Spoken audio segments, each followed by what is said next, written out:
सभे मगहिया भाई बहन के भुलेटन काका के राम राम। आथिन मगहिया खबर में सुनते देश दुनिया के खबर। नया कृषि कानून वापसी पर कैबिनेट आज ले सका है कोनो फैसला।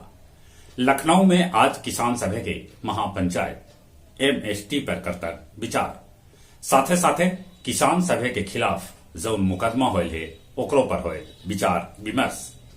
राजस्थान में 15 गो विधायक लेलन मंत्री पद के शपथ, जगह में पायलट खेमा के भी मंत्री है शामिल। उत्तर प्रदेश, हरियाणा, झारखंड और दिल्ली के शराब माफिया के खिलाफ बिहार पुलिस करत कार्रवाई। बिहार में दोसर राज्य के गाड़ी चलावे पर अब लेवे पड़त बिहार के अस्थायी नंबर। चारा घोटाला के एगो मामला में लालू यादव आज पटना कोर्ट में होतन हाजिर। पठानकोट भीड़ ग्रेनेड से कैल गेल हमला, जकरा में कोई हताहत न होलन। 218 दिन बाद सोन नदी के 31 गो घाट पर शुरू कैल गेल बालू निकासी के काम। प्रदूषण के चलते अभी दिल्ली में स्कूल कॉलेज बंद रहा। बीएसएफ अग्रिम मोर्चा पर बनौतक स्टील के ढांचा।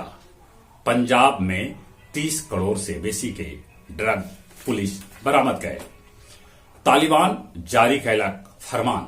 अब तालिबान में महिला पत्रकार बिना नकाब के न रह सका था। अमेरिका के दक्षिण कैलिफोर्निया के हाईवे पर एगो बख्तर बंद ट्रक के बैकडोर खुले से डॉलर के होवे लगल रोड पर वर्षा। भारत पर साइबर हमला कर सका है चीन। दक्षिण कोरिया बनाव तक पानी पर तैरी शहर।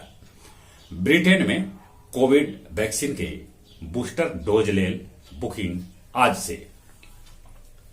विजुअल आर्टिस्ट ग्रुप लगौलक बोध गया फल्गु नदी में सैंड आर्ट कैंप। लुटवा जंगल में आईडी विस्फोट नक्सली सभे कैलन, एकरा में कोई हताहत न होलन। गंगा जल ट्रीटमेंट प्लांट लेल अब गिल्ला पहाड़ी पर कैखन गो झोपड़ी तोड़ल गए। और अब कुछ खेल के समाचार। तीसरका T20 मैच में भारत न्यूजीलैंड के हरा के क्लीन स्वीप कर दिलक। श्रीलंकाई कप्तान दिमुथ करुणारत्ने वेस्ट इंडीज के खिलाफ बनौलन नवाद 132 रन। जेवेरेन तोड़लन जोकोविच के सपना। एटीपी फाइनल के सेमीफाइनल में 7-6, 4-6, 6-3 से हरौलन। श्रीलंका के 3 गो महिला क्रिकेटर कोरोना पॉजिटिव पावल गेलन है। जहां तक मौसम के सवाल है, मौसम विभाग सूचना दिलक है कि अगला हफ्ता से देश में कड़ाका के ठंड पड़ सका है। ठंड से बचते, कोरोना से बचे लेल मुंह होना पर मास्क लगाते, सोशल डिस्टेंसिंग के पालन करते और जो उम्र 18 बछर से ऊपरे है तब कोरोना के वैक्सीन जरूर लेते। चले अपने सभे के एक बेर फिर से बुलेटिन काका के राम राम।